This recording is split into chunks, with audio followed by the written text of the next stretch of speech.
নমস্কার বন্ধুরা, মৌসুমি রান্নাঘরে সবাইকে স্বাগত। আজ আমি আবার একটা রেসিপি নিয়ে চলে এসেছি, মাটন বিরিয়ানি।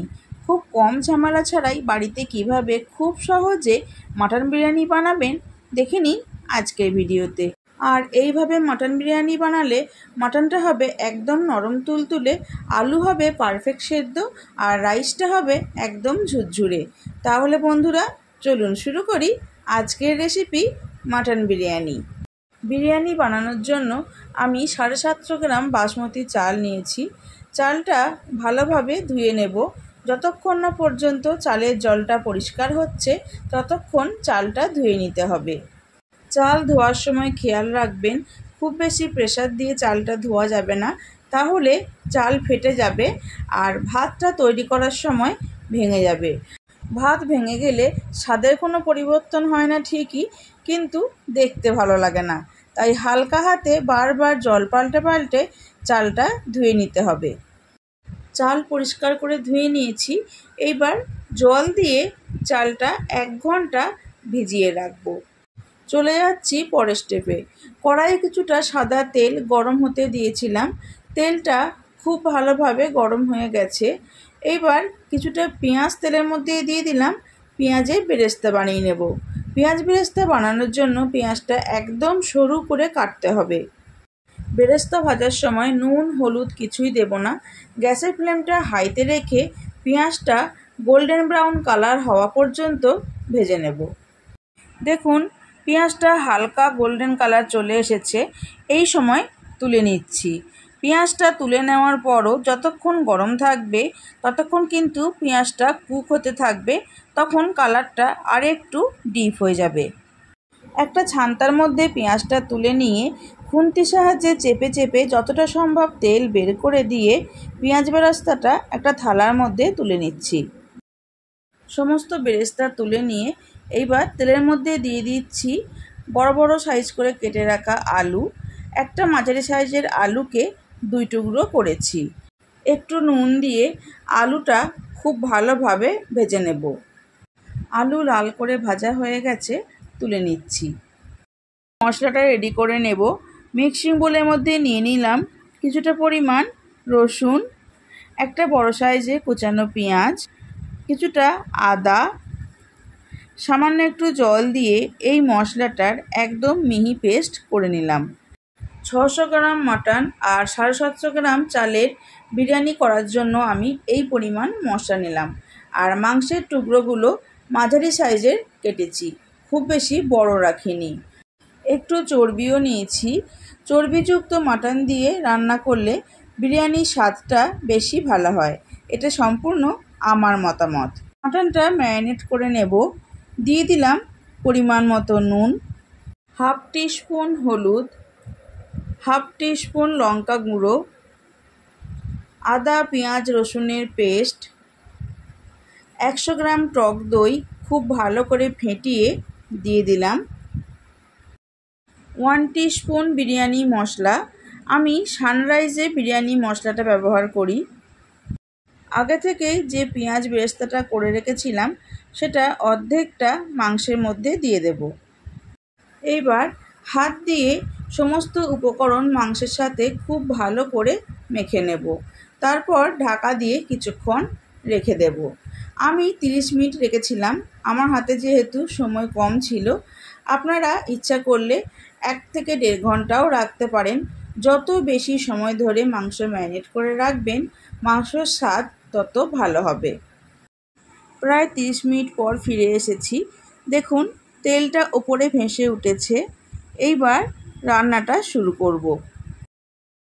কড়াইয়ে তেল ছিল, পেঁয়াজ বেরেস্তা আর আলু ভেজেছিলাম। ওই তেলেই ফোড়নে দিয়ে দিলাম 2 বড় এলাচ, কয়েকটা তেজপাতা, দারচিনি, ছোট এলাচ, এলাচের মুখটা ফাটিয়ে দিয়েছি, কয়েকটা লবঙ্গ। গ্যাসের ফ্লেমটা লো টু মিডিয়ামে রেখে ফোড়নটা 30 থেকে 35 সেকেন্ড মতো ভেজে নেব। ফোড়ন ভাজা হয়ে গেলে ফোড়ন থেকে একটা সুন্দর গন্ধ বেরিয়ে আসবে, তখন দিয়ে দিতে হবে ম্যারিনেট করে রাখা মাটন। মাটনটা দেওয়ার পর গ্যাসের ফ্লেমটা হাইতে রেখে 4 থেকে 5 মিনিট মতো সময় ধরে নাড়াচাড়া করে নেব। তারপর গ্যাসের ফ্লেমটা লো টু মিডিয়ামে রেখে ঢাকা দিয়ে মাটনটা কষতে থাকবো।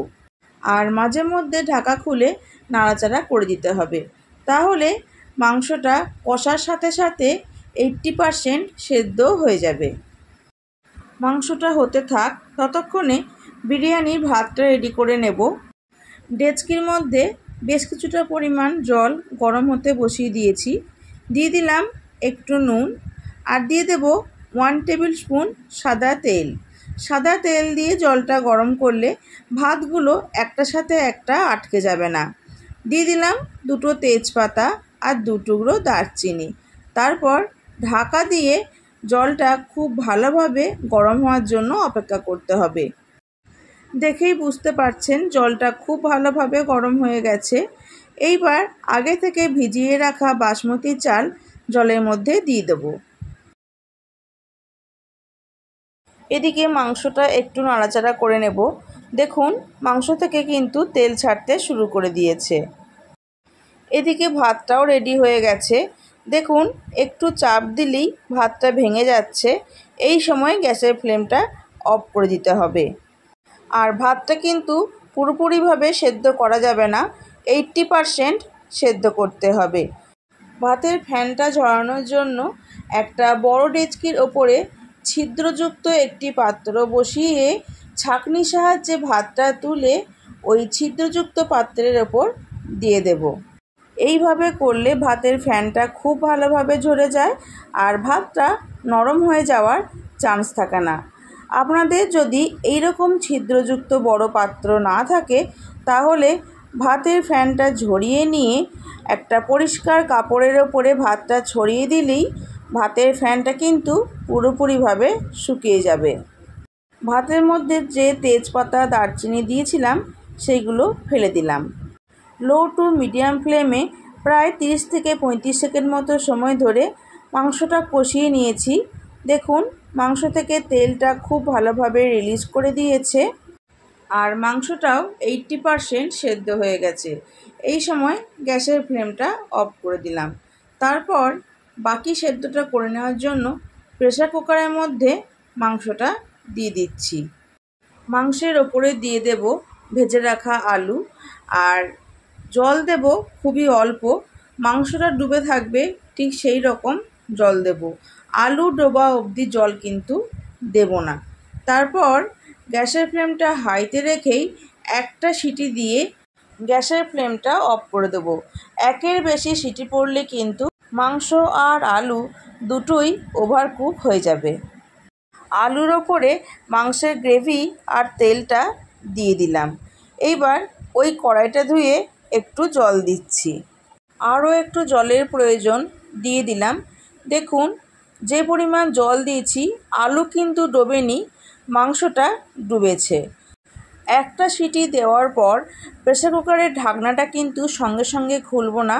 কুকারের বাষ্পটা পুরোপুরিভাবে বের হয়ে যাওয়ার পর ঢাকনাটা খুলব। প্রেসার কুকারের বাষ্পটা পুরোপুরিভাবে বের হয়ে গেছে। এইবার ঢাকনাটা খুলে নিলাম। দেখেই বুঝতে পারছেন আলু কিন্তু খুব ভালোভাবে সেদ্ধ হয়ে গেছে। এইবার প্রেসার কুকার থেকে কড়াইয়ের মধ্যে মাংস আর আলু ঢেলে নেব, তাহলে বিরিয়ানির লেয়ারটা করার সময় সুবিধা হবে। দেখুন যে পরিমাণ জল দিয়েছিলাম একদম শুকনো হয়ে যায়নি, আবার খুব বেশি ঝোলও নেই। এই পরিমাণ গ্রেভিটা বিরিয়ানি লেয়ার করার জন্য যথেষ্ট। এইবার একটা বড় ডেচকির মধ্যে প্রথমেই দিয়ে দেব কিছুটা মাংসের গ্রেভি। প্রথমে গ্রেভি দিলে দমে বসানোর সময় ডেচকির তলায় লেগে যাওয়ার সম্ভাবনা থাকে না।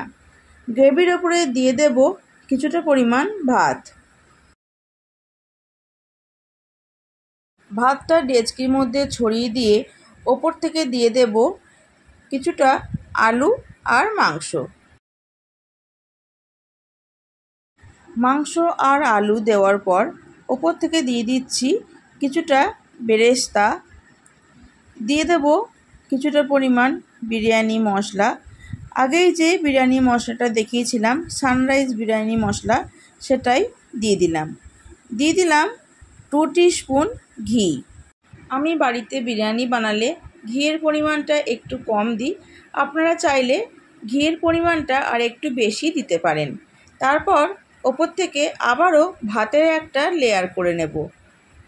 তারপর যেভাবে করেছিলাম আলু, মাংস, পেঁয়াজ বেরেস্তা, বিরিয়ানি মশলা, ঘি এই সমস্ত দিয়ে দেব। তারপর আবারও ভাতের লেয়ার করে নেব। সবশেষে একটা বাটির মধ্যে দুধ নিয়েছি।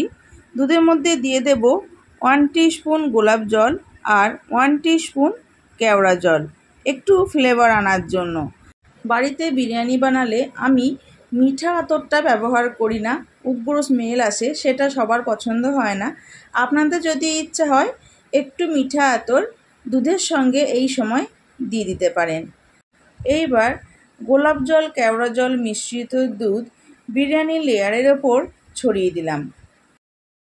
সবশেষে মাংসের যে গ্রেভিটা অবশিষ্ট পড়ে আছে সেটা লেয়ারের ওপর দিয়ে দিচ্ছি। এবার দমে বসাতে হবে। রুটি করা চাটু গ্যাসের ওপরে বসিয়ে দিয়েছি, গরম হয়ে গেছে। ডেচকিটা চাটুর ওপর বসিয়ে দিলাম। ডেচকিটা ঠিকমতো ঢাকা পড়বে সেই রকম একটা থালা ঢাকা দিয়ে ওপর থেকে ভারী কিছু দিয়ে দিতে হবে। আমি নোড়াটা দিয়েছি। প্রথমে 3 মিনিট মতো গ্যাসের ফ্লেমটা হাইতে রেখে তারপর একদম লোতে করে দিয়ে 30 মিনিট বিরিয়ানিটা দমে বসিয়ে রেখেছিলাম। বিরিয়ানিটা কেটে দেখাচ্ছি। দেখুন, বিরিয়ানির ভাত কিন্তু একদম ঝরঝরে আছে, একটার সঙ্গে একটা আটকে যায়নি। আর ভিডিওর শুরুতেই দেখিয়েছিলাম আলু আর মাংস কতটা সুসেদ্ধ হয়েছে। বন্ধুরা, তাহলে দেখলেন তো কত সহজে বাড়িতে বানিয়ে নেওয়া যায় মাটন বিরিয়ানি। রেসিপিটি ভালো লাগলে চ্যানেলটি সাবস্ক্রাইব করার অনুরোধ রইল। পাশে থাকা বেল আইকনটি প্রেস করে অল সিলেক্ট করে দেবেন, কারণ আমি চ্যানেলে যখনই নতুন কোনো রেসিপি দেব আপনাদের কাছে তাহলে খুব তাড়াতাড়ি পৌঁছে যাবে। আর ফেসবুক থেকে দেখলে পেজটি ফলো করে একটি লাইক করে দেবেন এবং ভিডিওটি বন্ধুদের সাথে শেয়ার করে নেবেন। আজকের মতো এই পর্যন্ত। আমি আবার আসবো অন্য কোনো রেসিপি নিয়ে। ভালো থাকবেন, সুস্থ থাকবেন। ধন্যবাদ।